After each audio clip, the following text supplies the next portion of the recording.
Welcome to my new video. Today, we are going to discuss an essential topic, professional ethics and standards. Ethics play a crucial role in every profession, guiding behavior and ensuring integrity. In this video, we will cover what ethics mean, the importance of professional ethics in valuation, and the model code of conduct for registered valuers. Stay tuned till the end to enhance your knowledge on this important subject. Professional ethics and standard. The term ethics is derived from the Greek word ethos, which refers to character, guiding beliefs, standards, and ideals that pervade a group, a community, or people. The Oxford Dictionary states ethics as the moral principle that governs a person's behavior or how an activity is conducted. Ethics refers to well-founded standards of right and wrong that prescribe what humans ought to do, usually in terms of rights, obligations, benefits to society, fairness, or specific virtues. Thus, ethics relates to the standards of conduct and moral judgments that differentiate right from wrong.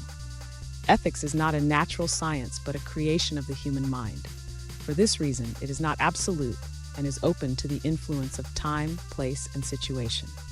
Professional ethics and standards are important for every profession. As valuation is also now governed as a profession, the valuers are supposed to follow the professional ethics and standards as laid down by the Registered Valuers Organization, RVOs.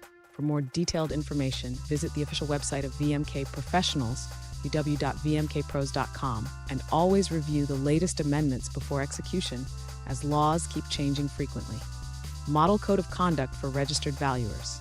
Rules 7G of the rules dealing with the conditions of registration states that the registration granted under Rule 6 shall be subject to the conditions that the valuer shall comply with the Code of Conduct of the Registered Valuers Organization of which he is a member.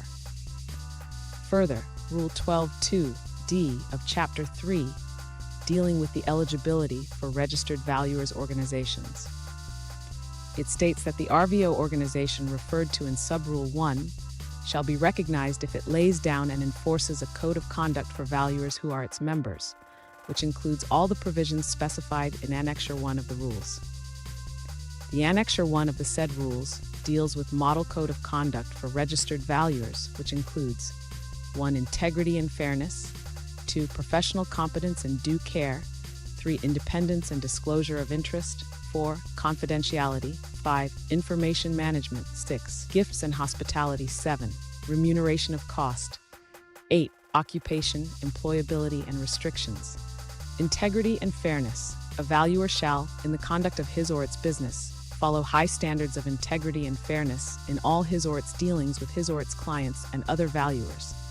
A valuer shall maintain integrity by being honest, straightforward, and forthright in all professional relationships. A valuer shall endeavor to ensure that he or it provides true and adequate information and shall not misrepresent any facts or situations. Professional competence and due care. A valuer shall render at all times high standards of service, exercise due diligence, ensure proper care, and exercise independent professional judgment. A valuer shall carry out professional services in accordance with the relevant technical and professional standards that may be specified from time to time. A valuer shall continuously maintain professional knowledge and skill to provide competent professional service based on up-to-date developments in practice, prevailing regulations, guidelines, and techniques. In the preparation of a valuation report, the valuer shall not disclaim liability for his, its expertise, or deny duty of care, except to the extent that the assumptions are based on statements of fact provided by the company or its auditors or consultants, or information available in public domain and not generated by the valuer. Independence and disclosure of interest.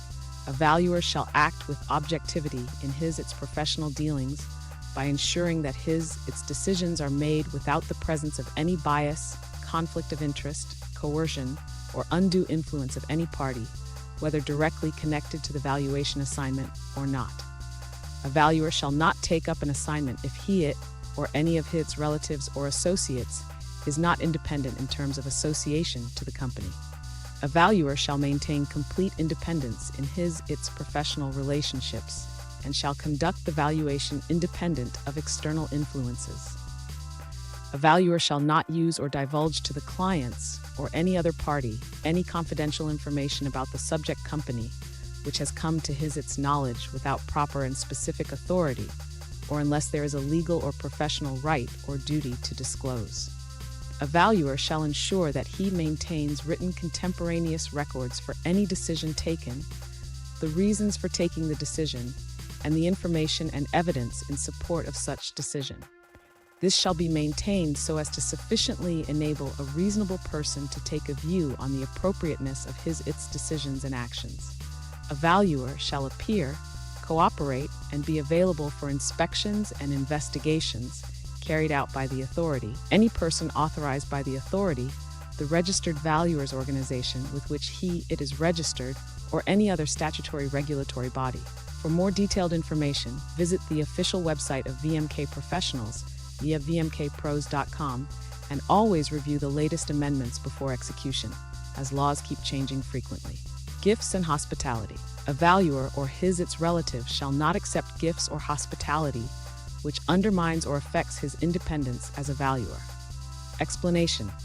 For the purposes of this code, the term relative shall have the same meaning as defined in Clause 77 of Section 2 of the Companies Act 2013, 18 of 2013.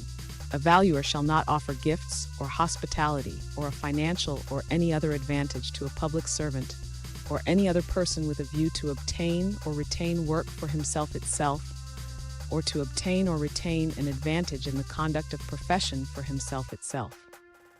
A valuer shall provide services for remuneration which is charged in a transparent manner, is a reasonable reflection of the work necessarily and properly undertaken, and is not inconsistent with the applicable rules. A valuer shall not accept any fees or charges other than those which are disclosed in a written contract with the person to whom he would be rendering service. Occupation, employability, and restrictions. A valuer shall refrain from accepting too many assignments if it is unlikely to be able to devote adequate time to each of its assignments. A valuer shall not conduct business which, in the opinion of the authority or the registered valuer organization, discredits the profession. Ethical consideration under terms of engagements. This section discusses certain other aspects in connection to the engagement considerations. Engagement letter. There should be an engagement letter for all valuations performed by a valuer, which categorically include the scope of work and the deliverables, use and restrictions on the valuation report, and any specific limitations known at the time of engagement. Management representation. Management representations may be taken by the valuer on items which involve assumptions of the management. However, it is the responsibility of the valuer to independently assess and validate the management assumptions. In case the valuer is not able to validate the management assumptions and do agree to the business plan, he may decide not to issue the report. Point 9 of the Model Code of Conduct pertaining to professional competence and due care states that in the preparation of a valuation report, the valuer shall not disclaim liability for his expertise or deny his duty of care, except to the extent that the assumptions are based on statements of fact provided by the company or its auditors or consultants, or information available in public domain and not generated by the valuer. For more detailed information, visit the official website of VMK Professionals.vmkpros.com, and always review the latest amendments before execution, as laws keep changing frequently. Guidance on use of work of experts. A valuer can rely upon the work of other experts and should specifically mention the same as part of the engagement letter as well as in the report. However, he cannot disclaim the liabilities, if any, irrespective of the nature of inputs or valuation by the other registered valuer.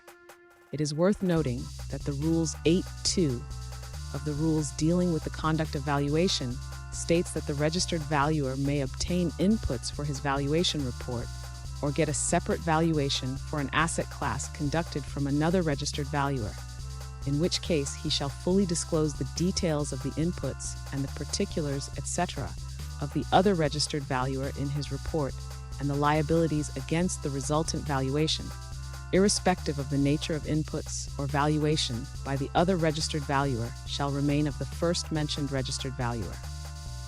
Case 1. Rohan's employer, in an investment banking firm, is the principal underwriter for an issue of convertible debentures by Expand Limited.